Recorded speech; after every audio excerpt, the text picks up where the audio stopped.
Hello, what is up, you lovely, lovely people of the internet? My name is Mia. Welcome to Mia is Anonymous, the podcast where I talk about feminism, girlhood, womanhood, and everything in between. Today is another, I would not say book review. I guess when I, talk about books, I talk about what I learned from them and how it changed and shaped my perspective of the world. I wouldn't necessarily call it a book review. I try to, lean into, how it relates to feminism and girlhood and womanhood. Sometimes I'm perfect at it, sometimes I'm proficient, sometimes I miss the mark. It depends. But today I'm talking about what is the book called? Sunburn by Laura Lippman, and how it really changed my perspective on what we call the Siren. So if you don't know what the Siren is, it's like an old folk tale of how men would go off to sea, and then they would hear the beautiful voice of a beautiful half woman, half fish person thing. They would see the beautiful woman out on the rocks, and she would be singing this really beautiful song, and it would lure them, and she would get them in her grasp, and then she would kill them. So basically, she was so beautiful, but she used her beauty to lure men to their deaths. Now, I didn't really have a problem with the Siren. In fact, I would dream about being the Siren. I would dream about being, I guess you can say, a man-eater. Like a woman that was so beautiful, so hot that she could lead men into their demise. But then after reading this book, and, it was an interesting book. I genuinely liked the book. It was very detailed. It was very entertaining. It was very thrilling. But when it got to the end, I personally felt that the ends did not justify the means.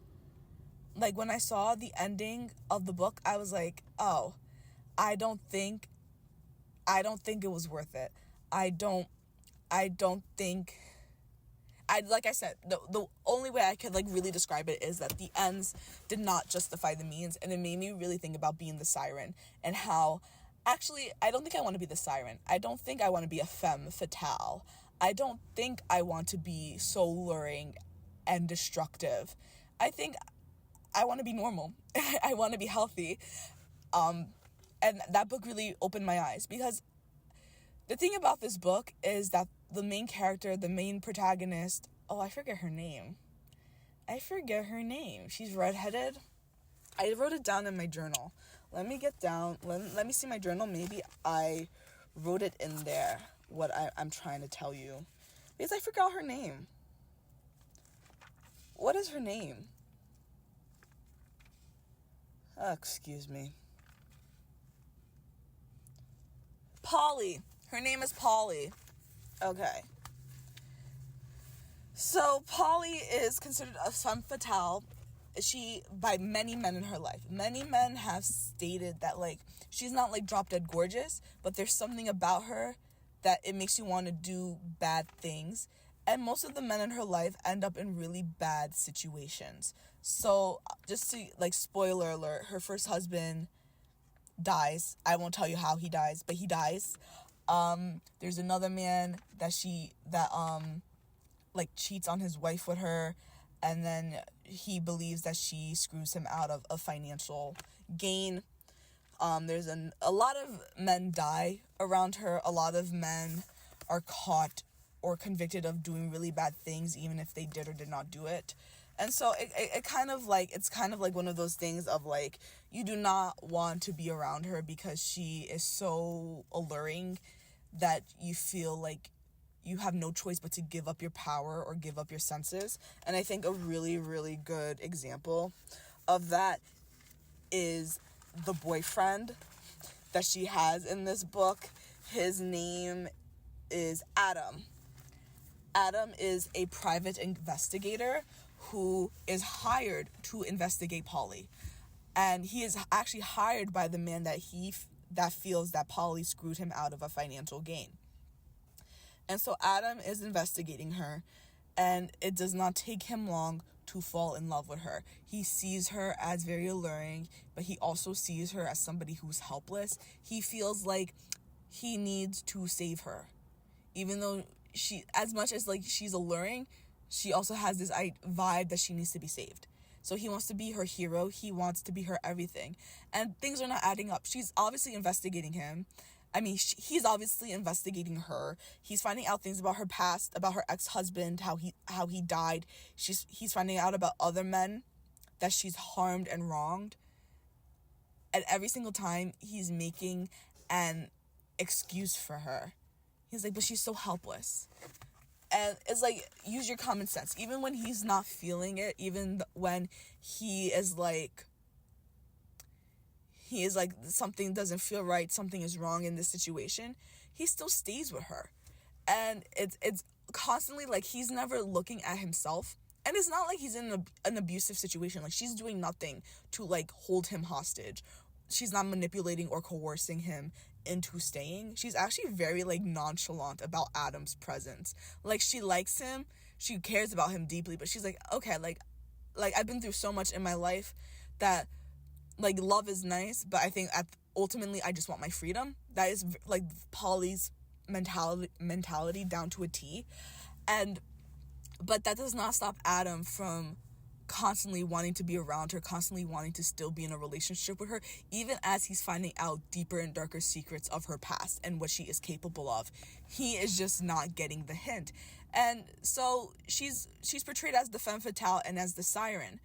But throughout the whole book, I'm like, these men do not know how to take accountability for their actions. Because Polly, yes, she's very alluring, she's very attractive, there's something about her that makes you want more. But she's not holding these men hostage. She's not blackmailing them. She's not, like, coercing them into staying. She's not abusing these men. They willingly do stupid things just because they're around her. And so it puts them in very bad predicaments.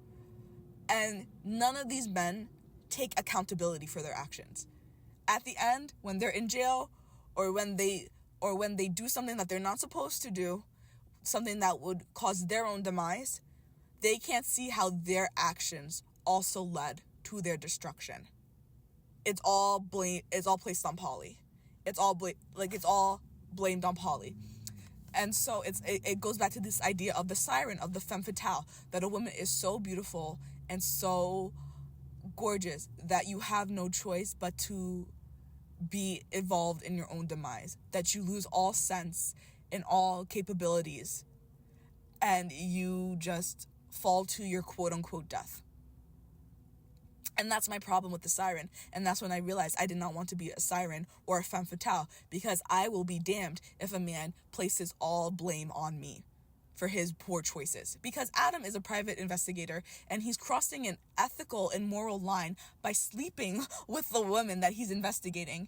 And she's being investigated on. Like, nobody just, like, hires a private investigator just to hire a private investigator. You have to be doing something morally or ethically really bad in order for somebody to want to hire a private investigator. And still, he's like, you know what? But there's something about her. You know, yes, I'm spying on her, but I'm falling in love. And he takes no accountability for his actions. Or maybe he does, but it doesn't last long, because it's always just about her. It's always about, well, she's too beautiful. She's too attractive. I can't help myself. And so I really thought to myself, I said, I don't want to be so beautiful that a man makes stupid decisions and decides to blame it all on me. I sat with myself and I said, you know what? That cannot be me. Y'all stay safe, though, okay? I do not want to be called a man-eater. I do not want to be called a femme fatale. I do not want to be called a siren, because I refuse for a man to throw all of his accountability and all of his blame onto me because he decided to make poor choices, you know? So like I said, I wrote this in my journal. I said, the issue with the femme fatale is that it rids a man of any and all personal responsibility and accountability. So it's like, why look what I did wrong when I have this dangerous woman that is the reason for my demise? And it goes back to what I was saying about the siren. The men could not take accountability for a mishap that they did on their ship, that they have to blame this half woman, half fish with a beautiful voice, a voice like Whitney Houston. And she's the reason why the ship wrecked, and they couldn't complete their journey or voyage, and why they died, or some of the men died, or why the ship was wrecked, or why some of the goods were ruined.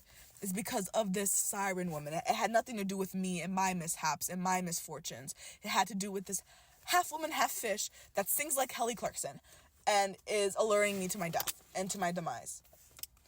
That's why I have a problem with the siren, and that's why I like this book. That's why I love reading, and I just love art and media in general, because that is where, like, I really get to ponder about, like, my perspective of the world and how I want to be perceived and how I want to go about the world. It's through art, mostly literature and music.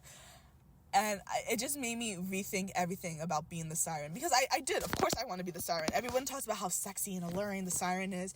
And it makes you feel strong. And it makes you feel empowered.